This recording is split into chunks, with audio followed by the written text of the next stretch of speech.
Welcome back to Monday morning as we're looking at how we got our Bible. Who told you about how this all happened? We've gotten rather ahead of our story talking about Count Tischendorf, which is just an amazing story. And it also illustrates how difficult it is to try to come up with what original words would have been. The books and how they're put together, it's quite a puzzle. That said, it's not a question when it comes to the Hebrew scriptures. By the time of Jesus, that had been settled. Again, this is not an academic class. It is a conversation that we're having as friends. So yes, there were some books that were not considered scripture, but still hung in there. And many of them attached themselves to the Septuagint. Some of them would work their way in and out of the Bible over the years. But the Hebrew scriptures have been set for a long time. There are two main texts of Hebrew scriptures that have been used now for about 1,200 years, give or take. One comes from Babylon. One's called the Masoretic text. One's preferred by Jews. One's preferred by Christians. But the differences between them are not that much. And the texts have been solidified. And so whenever you refer to the Hebrew scriptures, we know exactly which books, and we even know the order in which they were placed. Now, I have on my desk at all times the complete Jewish Bible study Bible. It is amazing. It is great. The notes in it are worth the price of admission. I think these are around $30. They're very heavy. I wish that there was a way I could easily carry it on airplanes because I enjoy reading it so much. It's the New Testament as well as the Old. New Testament would be the Beresh Hadassah. And then they have the Old Testament as well. It's really good at bringing out the Jewishness of the scriptures, both old and new. But it also has notes about how solid these texts are. So the Old Testament, solid. In Luke 24:44, Jesus refers to the law, the prophets, and the Psalms. That would have been the Tanakh, as it was called, meaning the writings, the Torah, and the prophets. And so all of this was settled by then. It's a little bit plainer, actually, in Luke 11 and verse 51, when Jesus says, from the blood of Abel to the blood of Zechariah, who perished between the altar and the sanctuary. He talks about how the law has been given, how God in his wisdom gave us these books. Abel to Zechariah, almost said Zerubbabel, I knew that was going to be wrong. We in English language think A to Z, or if you're in Breton, A to Z. But that's Abel's in the first book in their Bible. Zechariah is the last book in their Old Testament. And so the order of the books are different. Same books, order and number are different because they number books different. For example, they put a bunch of the smaller prophets together into one book.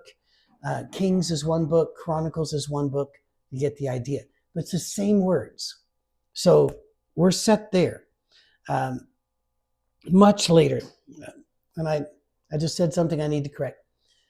Zechariah is not the last book in the Bible. Abel was the first martyr in the Old Testament. Zechariah was the last martyr in the Old Testament. All right, got to clear that up. Much later, about 55 years after the death of Jesus, Jewish leaders did meet. And every now and then you get this, that people just gathered and decided what books were in. They did meet at Gemniah to decide which books were scripture and to make sure they're text. Everybody was reading from the same books. They only had a few questions, though. They were arguing about a few books. Ecclesiastes, because it is profoundly dark and without hope, except for the few verses that were attached to the end that try to lift the book up. Song of Solomon, sometimes called the Song of Songs, because of its overt sexuality. I know a lot of people try to make it some sort of an allegory of God's love for the church and such, but it is overtly sexual. And then the Book of Ruth, they didn't care for that very much. There were those that didn't like Esther because Esther didn't mention the name of God, but there was general agreement. Those that disagreed were very much in a minority.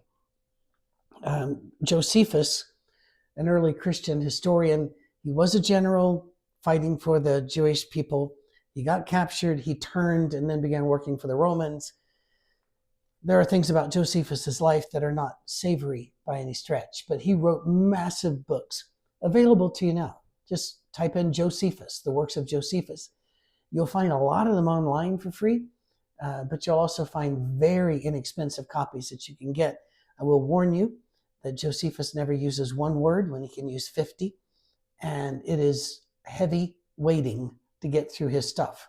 The Wars of the Jews, the Antiquities, and the like. But he wrote a defense of the Jews and their religion, detailing how carefully they had assembled their story and how jealously they guarded it. Early Christians agreed with that, by the way. Origen and Jerome both locked down the number of Old Testament books at 22. Again, their numbering is different than our numbering. We divide them into 39 books, but our 39 and their 22 are the same. So that takes care of the Old Testament canon was pretty much understood. Now, gathered all in one place? Yes, in many places it had been. Certainly in Alexandria and Cairo, those places it had. It also had over very, very early on in modern day Turkey. So what about the New Testament? It's a little trickier. By the way, if we start talking about when the Old Testament books were written, we get into really tricky stuff. We might do that if you don't mind this series continuing a long time. So let me know that.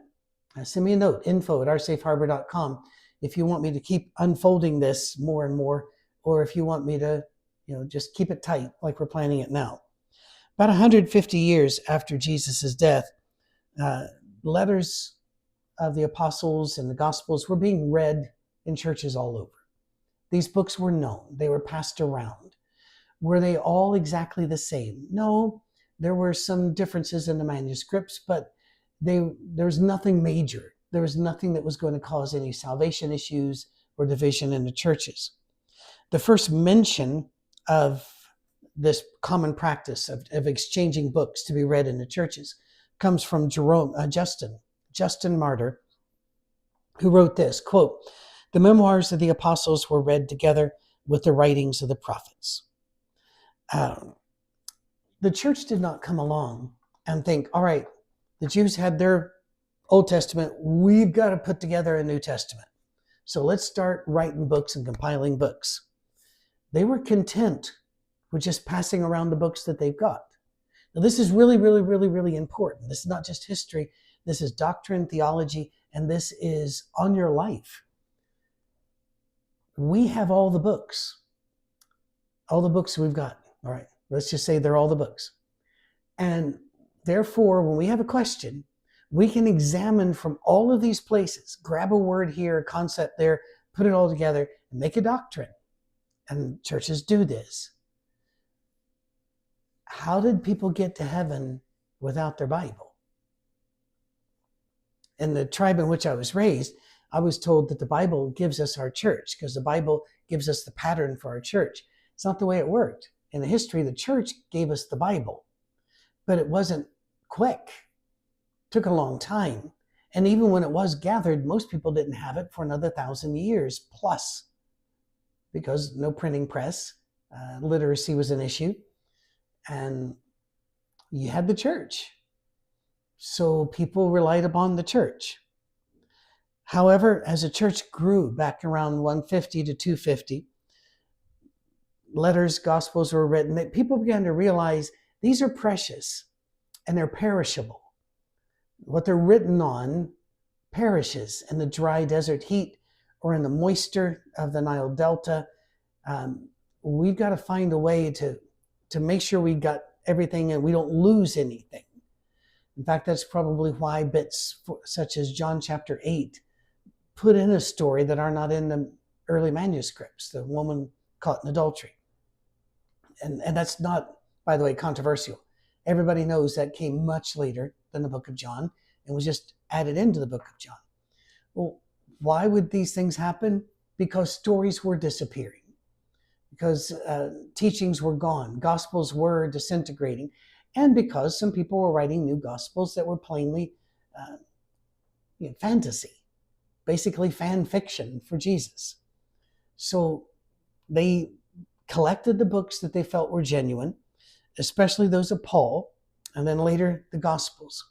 Paul wrote his books, most of them before the Gospels were written. At least that's what we think now. It seems to be pretty solid that that's true. As people gathered the books, they didn't always gather the same books. This reason isn't hard to figure out. They didn't have access to all the books, didn't have knowledge of all the books. They weren't all aware. But by the end of the 2nd century, about 150 to 180 years after the death of Jesus, we start to see a list of books. And these weren't list of approved books and don't do any other books, but they were list of books of this is what we have. We have this list, and it's a great thing. It's a resource. It's kind of like whenever I tell you we've got 1,100 something videos up on YouTube and Vimeo. Much easier to search on Vimeo than it is on YouTube, by the way. No, you don't need an account. It's not one of those. It's all free. Back to this. We're saying it's there. It's a library. It's a resource. And so people were making a list like that. One of the earliest lists is a fragment. We don't have all of it, called the Muratorian fragment. It was discovered by an Italian named, oddly enough, Muratori, in the 18th century. Some of the list is missing. It starts with Luke, but it does refer to Luke as the 3rd gospel, so we assume Matthew and Mark were the other 2. The only books missing in the list are Hebrews, James, 1st and 2nd Peter, and 3rd John. It also accepts 2 books that are not considered scripture today, the Wisdom of Solomon and the Apocalypse of Peter. The Wisdom of Solomon is actually good reading. Apocalypse of Peter, I can see why it didn't make the cut. It rejects, however, a book that was really popular for hundreds and hundreds of years in the early church, called The Shepherd of Hermas. Shepherd of Hermas was probably written around 140 AD in Rome. It was, again, hugely influential, very, very popular. It took a while for it to drop out of the list of books that the church should revere and hold on to. Many others gathered lists, but almost all those lists have vanished. We just know they gathered lists because it's mentioned that they did. We just don't have the list.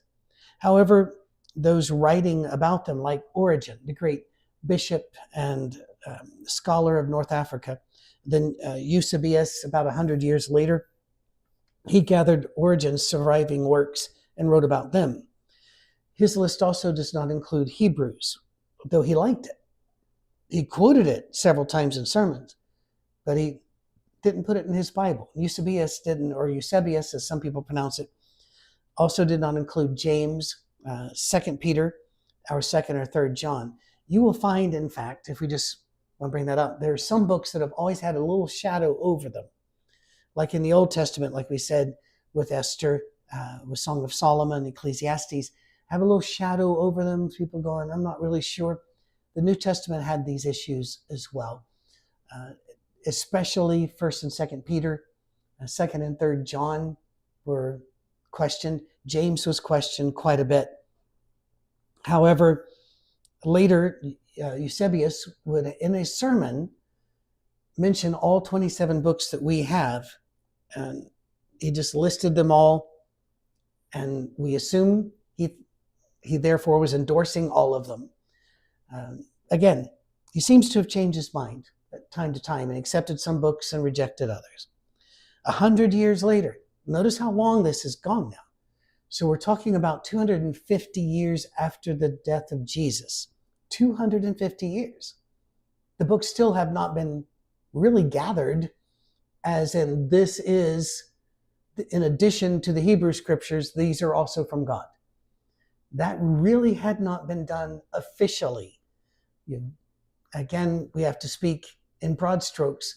Sometimes locally, somebody might have, but they didn't leave us any record of it. So they divided in the 4th century. We find people dividing the books into different categories: those that are universally accepted, those that are disputed, and those that are rejected. Eusebius puts James, Jude, 1 Peter, and Revelation in the disputed category. In fact, Revelation almost didn't make it. It was probably the last book that everybody could agree upon, and it took a long time. The rejected books are all books that are still not considered scripture. We've mentioned the Shepherd of Hermas, but also the Epistle of Barnabas, interesting book, and the Teachings of the Apostles. Again, an interesting book, but they were considered too late, and they were not written by an apostle, and they just didn't carry the weight of the others. Now, about the same time, and this will be our last one because we're running out of time. About the same time, in 367 AD, Athanasius of Alexandria published a list, and it was the same 27 books we have today. So I think it is safe to say that broad agreement over which books were scripture was pretty much in the mix by the mid-300s. But then something would happen where the churches would need to stand up and officially say, this is our list. We'll talk about that next week. God bless you. Hope you're enjoying the ride. Let me know, because if you're not, we're going to have to boot and go to do something else. All right?